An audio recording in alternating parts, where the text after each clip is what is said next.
Hello viewers, প্রদীপ ভট্টাচার্য মার্কিন যুক্তরাষ্ট্রের New York থেকে সকলকে সুস্বাগতম। আজ এ পর্বে চৈতন্যের আলোকে ঈশ্বর তত্ত্বকে ব্যাখ্যা করতে চেষ্টা করব।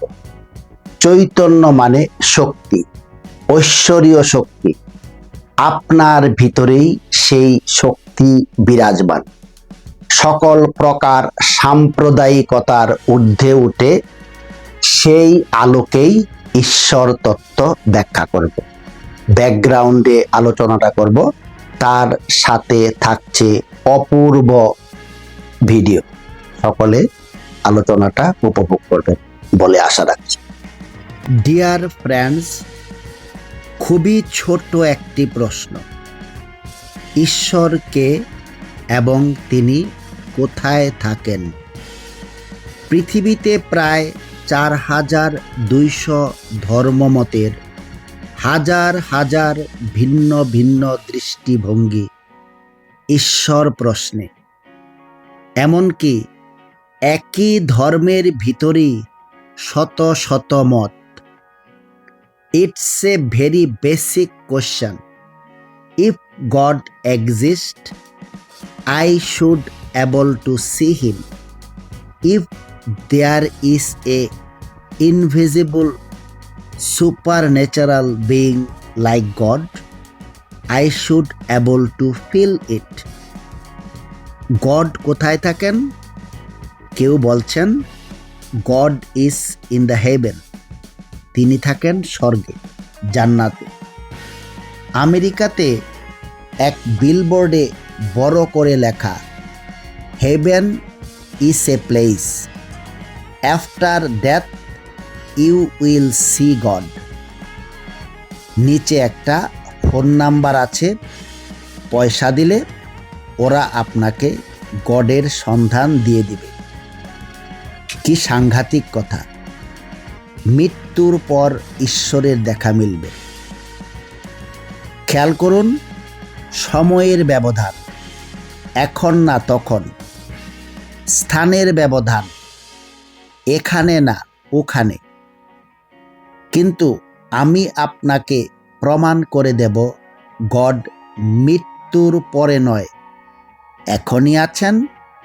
স্বর্গে বা বেহেশতে নয়, বরং এই পৃথিবীতেই, এবং অন্য কেউ নয়, আপনার ভিতরেই। আপনার চৈতন্যতেই সুপ্তভাবে লুকিয়ে আছে ঈশ্বর সত্তা। হ্যাঁ প্রিয় বন্ধুগণ, আপনার চৈতন্যই গড। ভিডিওটি না টেনে সম্পূর্ণ দেখার অনুরোধ জানাচ্ছি। সকল প্রকার সাম্প্রদায়িকতার ঊর্ধ্বে উঠে চৈতন্যের দৃষ্টিতে ঈশ্বরের প্রমাণ আপনাদেরকে করে দেখাবো। আমরা সকলেই প্রতিদিনই 3টি স্তরে অবস্থান করি। প্রথম স্তরটি জাগ্রত অবস্থা। এই যে আপনি আমার ভিডিওটা দেখছেন, শুনছেন, অনুভব করছেন, ভালো লাগছে বা লাগছে না, ইত্যাদি ইত্যাদি। এই জাগ্রত অবস্থায় প্রত্যেকটি ইন্দ্রিয় সক্রিয়। তার থেকে বেশি সক্রিয় আপনার চঞ্চল মন। এই যে মানুষে মানুষে ভিন্নতা, শত্রুতা, এক দেশের সাথে অন্য দেশের প্রচণ্ড বৈরিতা, এ সবই মনের খেলা। এই মনের দ্বিচারিতার কারণেই আপনি আমাকে ভিন্ন গ্রহের প্রাণী ভাবছেন। আক্ষরিক অর্থে এই মনকেই আমরা আত্মা বা রূহ বলি। এই তো গেল জাগ্রত অবস্থা। আমরা ঘুমিয়ে গেলে মন স্বপ্ন দেখে। স্বপ্নরত অবস্থায় ইন্দ্রিয়গুলো কাজ করে না। ভালোভাবে লক্ষ্য করলে দেখতে পাবেন, জাগ্রত অবস্থায় যার সাথে শত্রুতা, স্বপ্নের মধ্যে শত্রুতাই থাকে। কাজেই জাগ্রত এবং স্বপ্নের জগতে মন রূপ আত্মাই আপনাকে আমাকে চালনা করে। প্রকৃতপক্ষে মেডিকেল সায়েন্সে এই মন বা আত্মাকে বলা হয় মস্তিষ্কের এক ধরনের কার্যকারিতা। আর এক সম্পূর্ণ ব্যতিক্রম অবস্থার মুখোমুখি হই আমরা সকলেই।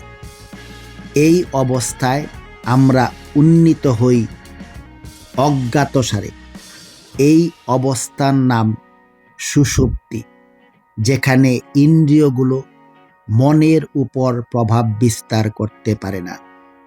মনও একেবারেই নিষ্ক্রিয় থাকে।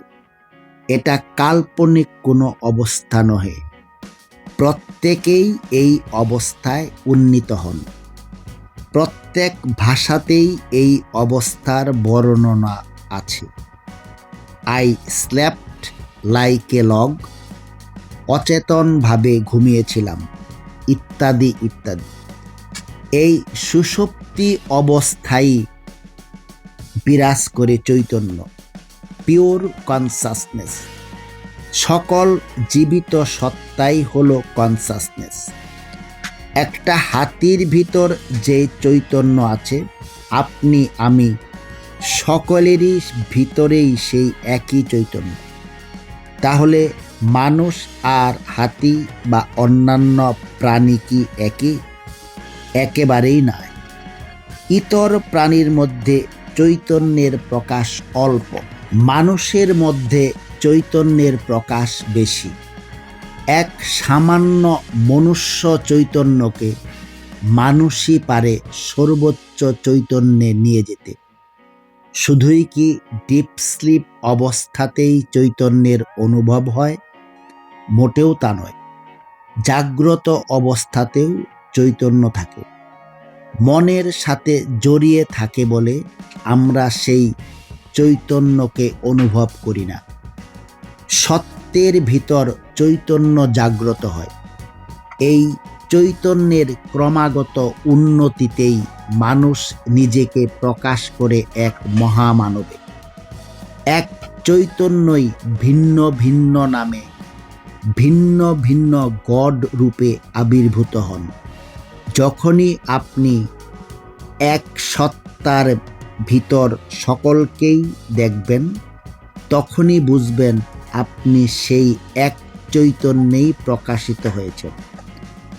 জার্মান দার্শনিক ইম্যানুয়েল কান্ট বলেছিলেন, যখনই আমি বিস্মিত হই, যখনই দেখি আমার ভিতরেই ভিন্ন এক সত্তা খারাপ কাজে বাধা দিচ্ছে, তখনই প্রশ্ন করি, কে সেই সত্তা? উত্তর হলো শুদ্ধ চৈতন্য। শুদ্ধ আত্মাই সেই সত্তা।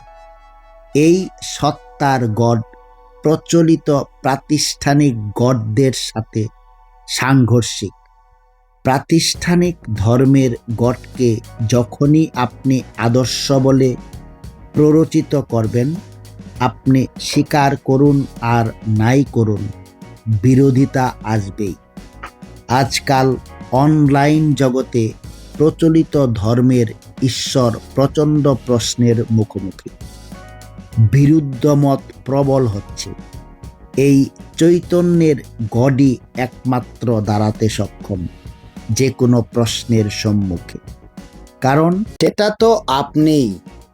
যতক্ষণ আপনি নিজের বিবেক তথা চৈতন্য দ্বারা চালিত হবেন, আপনিই হয়ে উঠবেন সেই মহামানব, সেই চৈতন্য স্বরূপ সত্তা ঈশ্বর। সবার ভিতর সেই চৈতন্য সত্তা জাগ্রত হোক, এই কামনা করি। সকলে ভালো থাকবেন। অন্য কোনো টপিক নিয়ে আবার দেখা হবে। প্রদীপ ভট্টাচার্য, মার্কিন যুক্তরাষ্ট্র, নিউ ইয়র্ক।